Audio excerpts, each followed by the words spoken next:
안녕하세요. 캐나다 본사 캐나다 전문 유학원 우리 에듀케이션 한국지사의 서상규 원장입니다. 자, 이제 자녀 무상 교육의 시즌이 돌아왔습니다. 지금 때쯤 본격적으로 자녀분 학교를 막 알아보고 지역을 알아보고 이러면서 자녀 무상 교육에 대한 관심이 한창 올라갈 때거든요. 그래서 제가 그래도 자녀 무상 교육하면 인기 있는 지역들 이런 것들을 좀 추려내서 여러분들에게 자녀 무상 교육을 좀 소개하고 도시별로 안내해드리는 그런 시간을 한번 가져보도록 할게요. 오늘은 그 제일 1편으로 캐나다 오타와 지역의 자녀 무상 교육 그리고 지역 소개와 학교 추천을 조금 해봐 보도록 하겠습니다.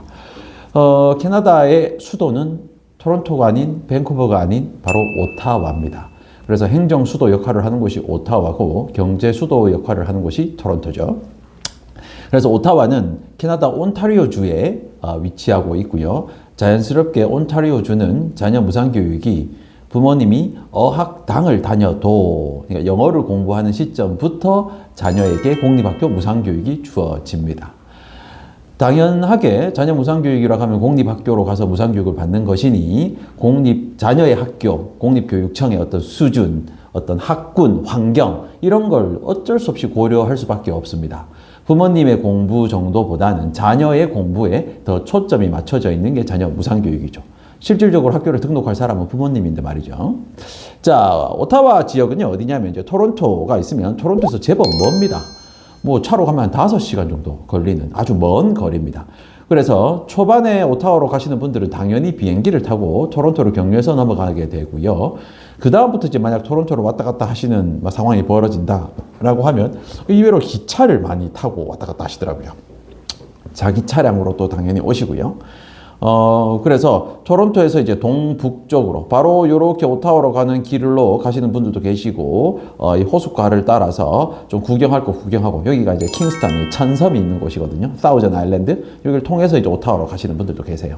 어찌됐건 오타와는 온타리오주의 경계에 있고 이 오타와는 온타리오주와 퀘벡주의 경계에 있기 때문에 요 강만 넘어서면 바로 퀘벡주가 됩니다. 오타와가 수도라는 것에 대한 것은 더 지리적인 위치가 제일 좀 더 큰 영향을 차지했다고 볼 수 있겠죠. 자, 오타와는 실제 인구가 한 150만 명 정도 되는 곳이고요. 그러면 대도시란 말이죠. 그래서 도시가 완전 독립적으로 있을 만한 건 싹 다 있어요. 특히나 행정도시이기 때문에 행정적으로 전혀 불편함이 없고 대사관이 있죠. 영사가 아니라 대사가 있는 오타와. 그리고 여기에 뭐 왕립, 국립, 뭐 이런 박물관부터 시작해서 이런 모든 것들은 사실 오타와에 다 있다고 봐도 무방할 정도입니다. 그래서 자녀 무상교육에 관심 있으신 분들은 오타와도 당연히 눈여겨보시겠죠. 왜냐하면 학군적으로 매우 우수한 장점이 있기 때문입니다. 대도시라는 어떤 부모님 입장에서 매우 편리한 환경, 그리고 선택할 수 있는 동네가 다양하고, 거기 플러스로 자녀의 학군도 매우 좋은 동네, 이런 어떤 삼박자가 고루 갖춰져 있다 보니까 직항이 없이 경유를 해야 됨에도 불구하고 오타와는 조금 인기가 점점 서서히 올라가는, 특히나 캐나다가 뭐 유학생을 줄이겠다 뭐 이런 여러 가지 조금 유학생들한테 불리한 제도를 계속 발표하고 있음에도 불구하고 한국 유학생 숫자가 계속 늘어나는 아주 극소수의 학교이기도 합니다. 지역이기도 하는 거죠. 오타와에서 무상교육 한다 그러면 여기 알곤킨 컬리지를 다니게 됩니다. 하나밖에 없어요. 그래서 그냥 오타와에서 무상교육, 부모님은 알곤킨 컬리지를 가게 돼요. 그러면 부모님이 알곤킨 컬리지를 가게 되고 집을 어디에 구하느냐에 따라 우리 애들 학교가 결정된단 말이에요. 그래서 오타와는 또 인구가 좀 큰 도시이기 때문에 특정 학교보다는 동네 위주의 설명을 조금 드려야 될 것 같아요. 자, 여기가 이제 전통의 다운타운, 오타와의 오래된 다운타운 글리브 지역입니다. 요 글리브라는 동네는 한국으로 따지면 명동 정도 되는 개념이에요. 그러니까 학교적으로 매우 뛰어난 글리브 컬리지에이트 인스티튜트라고 해서 좋은 학교가 있습니다. 그런데 여기 동네가 좀 복잡하단 말이에요. 다운타운 쪽이 시내라고 하는 거죠. 그러니까 동네도 좀 복잡하고 하우스는 오래됐고 콘도는 제법 있는데 렌트비가 좀 부담스럽고 요런 좀 지역이 바로 글리브 지역이라고 할 수 있어요. 그래서 자녀 무상교육으로 들어가시는 분들은 사실 글리브 지역을 그렇게 선택하진 않는 것 같아요. 결국 가서 보고 집을 구하든 한국에서 집을 구하고 가시든 간에 글리브 지역은 약간 너무 복잡하다 요런 인식이 있고요. 최근에 이제 정착하시는 분들은 이제 니피엔 지역, 알곤키 컬리지랑도 가깝죠. 동네도 괜찮죠. 이 니피엔 지역. 두 번째가 이제 신도시로 막 새롭게 집을 많이 짓고 있고 발전하고 있는 이제 바헤븐 지역. 실제 지역적 거리감은요, 한 15분, 차로 한 15에서 20분 거리밖에 안 돼요. 멀지 않습니다. 그래서 이 바헤븐 지역도 좀 인기를 끌고 있어요. 그런데 바헤븐은 조금 안 좋은 뉴스들이 제법 있는 어떤 동네입니다. 왜냐하면 어떤 유학원의 정착 서비스를 담당하시는 분이 계속 바헤븐 지역을 추천하고 바헤븐 쪽으로만 집을 막 소개를 하는데 거기에서 뭐 문제가 조금 생기고 뭐 이런 뭐 분쟁의 소지가 있나 봐요. 그러니까 뭔가 이 사람은 바헤븐만 추천해. 뭔가 이유가 있나 봐. 뭔가 이 사람이 바헤븐을 추천하면 뭔가 뭐 수익이 더 커지나 봐. 뭐 이런 식의 오해가 오해를 만들면서 또 문제가 사실 터지기도 터졌고 그러다 보니까 뭔가 바헤븐에 대한 안 좋은 뉴스들도 요즘은 조금 간혹 들리기도 합니다. 그런데 결국 그 동네는 하나의 집만 있는 게 아니잖아요. 뭐 한 단지만 있는 게 아니고 많은 집들이 어떤 동네를 구성하고 있기 때문에 어떤 그 특정 집이 별로였다 할 수는 있지만 그 동네 전체가 싸잡아서 다 별로다 이렇게 말씀드리긴 어려워요. 그래서 저는 바헤븐 추천합니다. 저도 바헤븐 괜찮다. 그런데 저는 만약에 캐나다 오타와로 자녀 무상교육을 간다면 제일 추천하는 곳은 저는 개인적으로는 카나타를 제일 좋아합니다. 제일 깨끗하고 제일 예쁘고 뭐 렌트비 아주 적당하게 괜찮고 새롭게 지은 집들도 많고 애들 학교도 아주 괜찮고 학군도 괜찮고 그런데 뭐 예를 들어서 어떤 학교 추천하냐 그러면 뭐 All of March 이런 학교인데 제가 추천하거든요. All of March 좋은 학교예요. 학교도 평가도 괜찮고 학교 시설도 좋고 다 좋은데 여기는 돈 많은 중국인들도 제법 오는 동네입니다. All of March라는 학교예요. 명성이 워낙 뛰어나기 때문이에요. 그런데 또 일부 한국 분들은 뭐 여기는 중국인이 많다, 뭐 우리나라 말고 다른 유학생도 많기 때문에 별로다, 막 이렇게 말씀하시는데 저는 그렇게 보지 않아요. 그거 다 피하고 가면 우리는 시골밖에 들어갈 데가 없는데요. 뭐 우리나라 사람만 뭐 유학을 갑니까? 그건 아니잖아요. 세계에서 많은 사람들이 유학을 오고 자녀 무상교육도 하고 할 텐데 그러면 우리 눈에 좋은 것들도 그 사람 눈에 더 좋아질 수 있는 거죠. 따라서 저는 카나타를 제일 우선적으로 추천하고요. 이거보다 더 뭔가 백인 위주의 어떤 동네를 원한다 그러면 이제 스티치빌 정도. 이건 뭐 한 10분밖에 떨어져 있지 않는 동네거든요. 한 요 정도만 가시더라도 충분히 커버가 잘 되실 걸로 보입니다. 그래서 오타와는 동네가 상당히 추천할 수 있는 동네가 많지만 우선순위를 정한다면 자, 1. 카나타. 강력하게 추천합니다. 2. 저는 바헤븐, 뭐, 요즘에 좀 안 좋은 뉴스도 많지만, 뭐, 그래도 바헤븐 괜찮지 않을까요?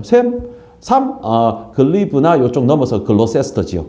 요 정도면 저는 충분히 괜찮은 지역이라고 봅니다. 최근에 이제 정착하신 분이 웨스트보로라는 곳에 들어가신 분도 계시긴 하는데요. 웨스트보로 자체도 이제 글리브랑 가깝고, 이제 옛날부터 활성화된 지역이다 보니까 지금은 약간 올드해졌다라고 보는 게 맞겠죠. 그래서 요거는 이제 알곤키 컬리지 담당자가 이렇게 추천하는 거예요. 글리브 지역은 학군이 우수하고 다운타운 한인 슈퍼가 가깝고 백화점, 미술관, 박물관 시설이 밀집되어 있고 오래전 집들이 많다. 이게 장단점이 있다는 소리죠. 니피에는 알곤키 컬리지 옆에 있으니까 편리하겠죠. 엄마의 등하교, 부모님의 등하교가 좋으니까요. 바헤븐 카나타는 새로 지은 아파트 타운하우스가 많으며 도서관 시설 잘 있고 주거 환경이 우수하다. 그래서 1등, 2등 이렇게 추천드릴 것 같습니다. 저희가 이제 요번에 제일 최근에 들어가신 고객이에요. 학생분인데 요분은 여기에 자리를 잡았습니다. 여기에 따라서 오타와 다운타운 이제 글리브 지역과 멀지 않은 어찌 보면 그냥 글리브라고 통칭할 수 있는 동네로 들어가셨어요. 근데 그 이유가 있습니다. 그래서 이유도 좀 설명을 드려보면요. 이분은 어머님 한 분이 자녀 2명 이렇게 3인 가족으로 들어가게 됐는데요. 어머님이 큰애가 이제 고등학생이었어요. 고등학생인데 어찌됐건 고등학생, 이제 9학년 이상 고등학생으로 배정을 되는데 고등학생 같은 경우는 세컨더리로 분류가 되고 여기엔 ESL이 필요하단 말이에요. 반드시. 영어가 부족한 학생은. 그래서 어찌됐건 이 친구는 영어가 부족해서 ESL을 해야 되는 친구고 ESL이 있는 학교는 오타와 고등학교 중에 5군데가 있습니다. 이 5군데 중 한 군데를 선택해야 되는데 그중 글리브라는 학교가 뭐 랭킹이나 평가가 제일 좋거든요. 그래서 어머님이 글리브라는 학교를 가고자 했고 그래서 이쪽 지역을 선택하게 됐습니다. 요분은 투베드 원베스 방 2개짜리 욕실 하나 있는 콘도를 구하셨고요. 차는 현대 투싼 23,000불 2013년식 2,300만 원 주고 이 중고차를 구입하시게 됐습니다. 콘도는 그냥 이렇게 보시는 이런 빌딩이고요. 빌딩 내부 사진은 저희가 조금 프라이버시 때문에 오픈하기가 좀 어렵습니다. 그래서 어찌됐건 글리브 지역에 그러니까 비싸다.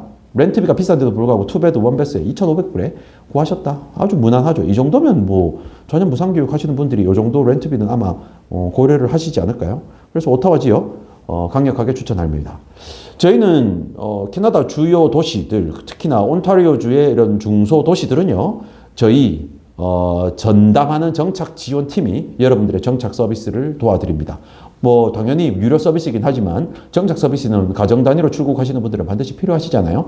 그래서 우리 에듀 전담팀이 여러분들의 정착 서비스를 도와드리고 공항에서 픽업해서부터 시작해서 현지 OT 자녀 무상교육 신청하고 싱카드 발급받고 은행 계좌 개설하고 휴대폰 개통하고 처음부터 끝까지 요즘은 집을 먼저 구하는 온라인으로 서로 주고받으면서 통화하면서 화상으로 보면서 집을 먼저 구하는 게 대세긴 합니다. 그러다 보니 현지에서 이루어지는 서비스는 한 4일 정도 함께 저희 차량으로 이동하면서 정착 서비스가 이루어지니까요.